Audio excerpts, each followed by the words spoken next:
Ẹ káàárọ̀, ẹ káàsán, ẹ káalẹ́ níbi tí ẹ bá ti ń wò mí. Gẹ́gẹ́ bí àṣà mi, nǹkan tí ò lè fúnyàn, ọlọ́gbọ́n nìkan ni mo pè. Ẹni tó ní ọgbọ́n, tó ní àgbọ́yé, tó tún ní àròjinlẹ̀.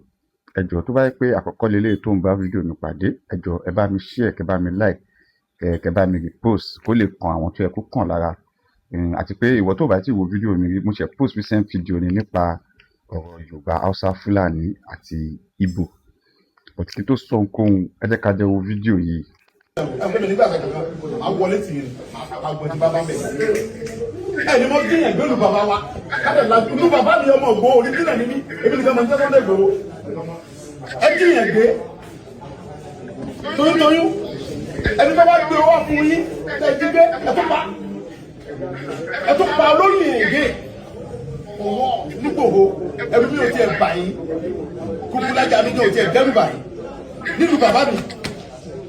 Eléyìí gbọ́dọ̀ jẹ́ last and best. Ẹ pè àwọn ṣé ara àwọn bàbá yín rè ẹ pè ra ìjọ ọlá pé àwọn bàbá mi sọ fún mi pé kí n fi sùúrù bá yín ṣe náà. Ẹ tí ọba gbọ́ Yorùbá ẹ tún fún. Àwọn bàbá mi sọ pé kí n fi sùúrù ebi ni mo ń jẹ́ Sunday Igboho ebi ni mo ń jẹ́ Igboho.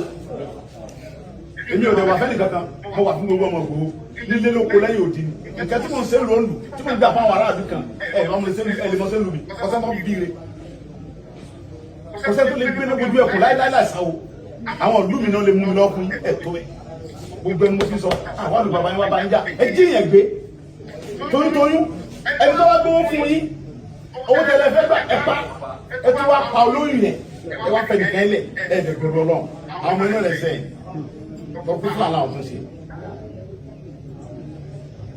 ẹ tẹ́lẹ̀ gẹ́gẹ́ mọ̀ ọ̀gá sọ pápá àbúrò rẹ̀ kan kábíyèsí lè sọ bẹ́ẹ̀ nígbà tẹ́ bá wọn sọ́tàn ẹni yẹn ọmọ yẹn wò lágídí pé bí tẹ́ ṣe yí kọjá ẹni mo dáhùn ẹran agbé mi wọ́n pa ọmọ yẹn tó gbọ́dọ̀ yẹn sí ẹ ẹgbà mẹ́tọ̀. Abẹ́ẹ̀kọ́ àbí níjọ́ tó ti dín ẹ̀gbẹ́ tó ń gbóró wọn tó ń gbé Fúlàní níbà ọgbẹ́ wọn náà gbé. Ẹ̀rẹ́ kó níbẹ̀ ẹ̀rẹ́ kó níbẹ̀ ní bàbá mi. Àwọn bàbá mi náà jókòó wọ̀nyí ohun tí mo fẹ́ sọ fún yín ni pé kí lè jẹ́ òfin àti bẹ̀rẹ̀ àti báyìí nígbà mọ̀ sẹ́ ẹ bá òdodo sọ àwọn ọmọ yín ẹ bá wọn tètè lọ ẹ bá fẹ́ lọ́wọ́ tàbí wọ́n pè ní dípò òun yẹn kọ́ kò sí níbí sẹ́sì pé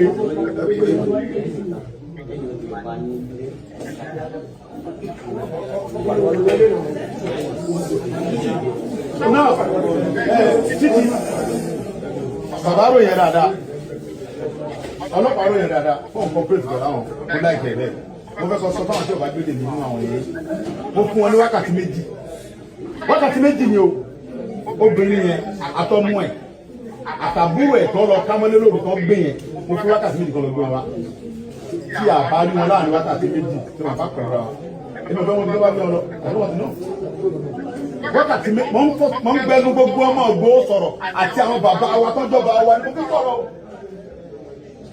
wákàtí méjì ni mo fún yín. Ọlọ́gbọ́n ò olóye ò Sunday Igboho ló ń sọ̀rọ̀ yẹn ó dà pé wọ́n ṣẹ̀ di obìnrin kan gbé ẹ jẹ́ ká fi ẹlẹ́yàmẹ̀yà lẹ̀ ẹ jẹ́ ká fi ọ̀rọ̀ ẹ̀sìn lẹ̀ ọ̀rọ̀ tí wọ́n ń sọ yìí mo sọ fún yín pé kò kí ń ṣe àwọn Haúsá ní Fúlàní àwọn Fúlàní ò dẹ̀ sí ní ara àwọn Yorùbá wọn ò sí lára Nàìjíríà wọ́n fẹ́ fi ẹ̀sìn wọ́n fẹ́ fi gba ilẹ̀ wa ni wọ́n fi àgbòfégún wa wọn ò fokùn ẹ̀ lẹ̀ tó bá ní pọ́ fún wa lómìnira ọ fún wa ń freedom wọn mọ ibi tọ́rọ̀ ti wọ́ wá ni ibi tọ́rọ̀ ti wọ́ wá ti pọ̀ ọ̀nà ti jìn tí o bá fẹ́ mọ nǹkan tó ń pè ní àṣà àti ṣe àgbọ̀ fẹ́ gbalẹ̀ wa má fi ìròrí ẹ̀sìn gbọ́ ọ̀rọ̀ yìí ní sùúrù ẹ tó jẹ́ ká gbọ́ ọ̀rọ̀ ilé náà ẹ jẹ́ ká jọ gbọ́. And took over the Hausa land. Before Usman Dan Fodio Jihad, it was established that there was Islam fully established and practiced in the north through trans-Sahara trade. And all of a sudden, Usman Dan Fodio discovered that Hausas were actually passionate about their new religion, which is Islam. And in order to take advantage over them, Usman Dan Fodio woke up one day and decided that the Islam being practicing in the north was actually a mixture of Islam and tradition. And that God actually sent him to actually stop that. And he started a movement. And in his jihad, they never knew it was a jihad to conquer their land, to conquer them as a people, to even conquer their tradition, their culture, so that Hausa people will be left with no identity. And he recruited an army for his jihad. And the most surprising thing in this army, Hausas were almost about 60% of his army. And when he was waging this war against the Hausa community, Hausa land, and the Hausa cities, Usman Danfodio, when he come to a city, he would kill a Muslim ruler and actually put a Fulani ruler. The Hausa people never saw in between the lines what would befall them in the future. When you come to a mosque, and if the mosque is big, what you will do, you will remove a Hausa imam or Islamic scholar and put a Fulani Islamic scholar. One, he has taken over their land, and then two, he has taken over their religious institution, and then three, he has also taken over their identity by making them believe that Hausa Fulani are the same thing. Because by tradition and by culture, a Hausa man is supposed to be a Hausa man and a Fulani man is supposed to be a Fulani man. And when a man is faced with identity crisis, that man has actually lost the essence of existence. And that was what happened to Hausa people. Today, you will discover that Hausa has become useless in their own land, and they have become useless in their own cities, and they have become useless in their own region.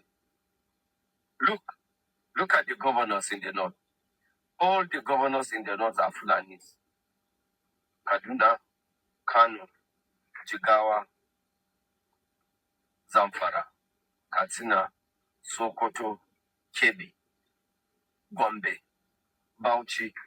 All of these governors are purely Fulani governors.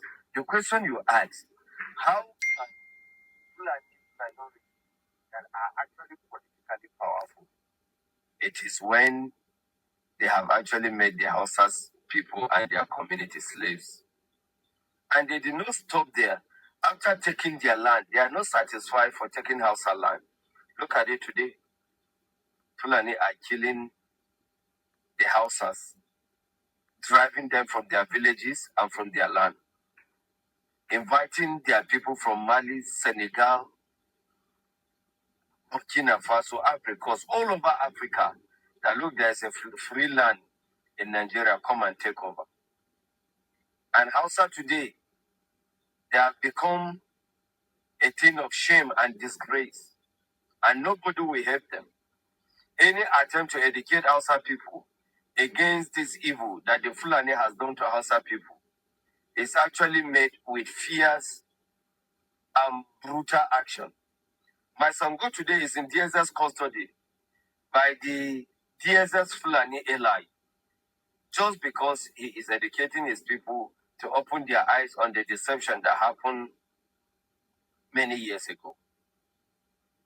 Look, Hausa people, for those that are educated and understand English, if you cannot wake up to deliver yourself, nobody,